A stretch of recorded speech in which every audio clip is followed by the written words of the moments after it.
કાલે મેં છે ને મારું શિક્ષકનું ગ્રુપ છે બેટા ફેસબુકમાં, એમાંથી મેં સેવ કરી અને કાલે લખ્યું હતું 5 વાગે. મેં નક્કી જ કર્યું હતું કે આજે તમને બધાને સમજાવીશ. જો શબ્દ ભેદ છે, જેમ ગુજરાતીમાં છે દિન એટલે ગરીબ અને દિન એટલે દિવસ, ઇંગ્લિશમાં છે સન એટલે સૂર્ય, સન એટલે પુત્ર, એવું આ હિન્દીમાં આવ્યું છે. જુઓ, શ્યામ એટલે સંધ્યા, બરાબર, અને આ શ્યામ ય જોડેલો છે એટલે કાળું, શ્યામ એટલે કાનુડો થાય છે. પછી ગીરી, જુઓ આ દીર્ઘાઈ વાળી ગીરી છે તો ગીરના, અને ગીરી એટલે પહાડ. પછી આ જુઓ સમાન એટલે બરાબર, અને એક મ જોડેલો છે સન્માન એટલે કોઈનું સન્માન કરવું, ઇજ્જત આપવી.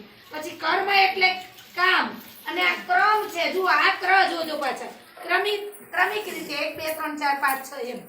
અહીંયા શેર એટલે બ્રાહ્મણ, જો સગડીનો છે, અહીંયા શમ ઈંડા વાળો છે. આજે આ લેસન તમને આપ્યું છે તો આ બે શબ્દ તમને અહીંથી જ જડી જાય છે, સી, બરાબર. પછી કોણ એટલે પ્રશ્નવાચક, આપ કોણ હો, બરાબર, પ્રશ્નવાચક છે.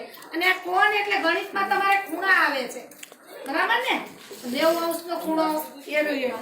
પછી પ્રશ્ન એટલે સવાલ, અને આ પ્રસન્ન એટલે ખુશ થવું.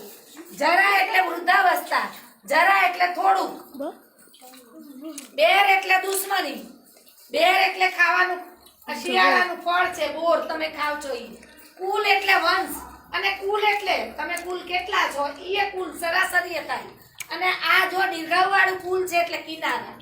પછી બહુ એટલે બહુત, ઘણું બધું, અને બહુ એટલે વહુ ગુજરાતીમાં, કુલ વધુ, પુત્ર વધુ. ચપ્પલ એટલે જૂતા, 2 પ છે જુઓ, અને આ ચપ્પલ શાંતિ એટલે ચંચળ, કન્યા જેવું, હલા હલ ઢોલીની જેમ હક નો કરતા હોય એવા. સમજાઈ ગયું? સરસ, ચલો જવા દો.